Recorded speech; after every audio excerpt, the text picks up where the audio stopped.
विजयनगर के राजा कृष्णदेव राय जितने शानदार और प्रतापी राजा थे, उतने ही शानदार और खूबसूरत थी उनके राजमहल की बगिया। हर तरह के फल फूलों और सब्जियों से हरा भरा उनका बगीचा सबसे निराला था। उस बगीचे की सबसे लजीज चीज़ थी वहाँ के बैंगन। वो बैंगन इतने स्वादिष्ट थे कि राजा खास मौक़ों पर अपने बगीचे के बैंगन ज़रूर बनवाते। लेकिन बैंगन के व्यंजन का स्वाद लेने का आदेश केवल राज परिवार एवं राजमहल के राज दरबारियों को ही था। एक दिन विशेष भोज पर राजा ने राज दरबारियों समेत तेनालीरामन को भी आमंत्रित किया। तेनालीरामन ने घर जाकर अपनी पत्नी को बैंगन के लज्जतदार स्वाद के बारे में बताया। बैंगन की इतनी तारीफ सुनकर उसने कहा, क्यों जी, क्या आप अकेले ही उस बैंगन का स्वाद लेना चाहते हैं? मुझे भी वो बैंगन खाने हैं। परंतु तेनालीरामन ने कहा, मैं वो बैंगन नहीं ला सकता। यदि राजा को ये बात पता चल गई कि मैंने उनके बगीचे से बैंगन चुराए हैं, तो वे मुझे कठोर दंड देंगे। लेकिन उनकी पत्नी ने अपनी जिद नहीं छोड़ी। अंत में रामन ने युक्ति लगाई। एक रात वो चुपके से राजा के बगीचे में गया और कुछ बैंगन तोड़ लाए। जब रामन की पत्नी ने बैंगन खाए तो वो भी बहुत खुश हुई। सचमुच मैंने अपने जीवन में इतने स्वादिष्ट बैंगन कभी नहीं खाए। हमें अपने बेटे को भी ये बैंगन खिलाने चाहिए।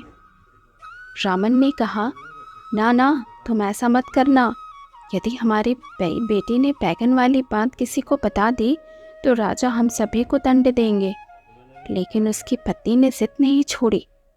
रामन भी कुछ बोल नहीं सका। उसने विचार किया और कहा, ठीक है, खिला देना। वो उसी वक्त छत पर जाता है जहाँ उसका बेटा गहरी नींद में था। रामन ने उस पर एक बाल्टी पानी डाल दी।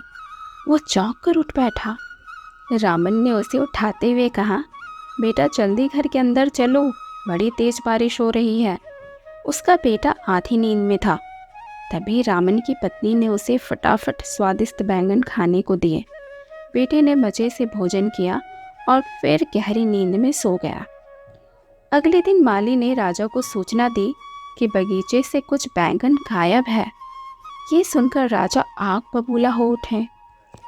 उन्हें क्रोधित देखकर एक मंत्री ने कहा, महाराज, आपके बगीचे से बैंगन चुराने का दुस्साहस केवल एक ही व्यक्ति कर सकता है, और वो है तेनालीरामन।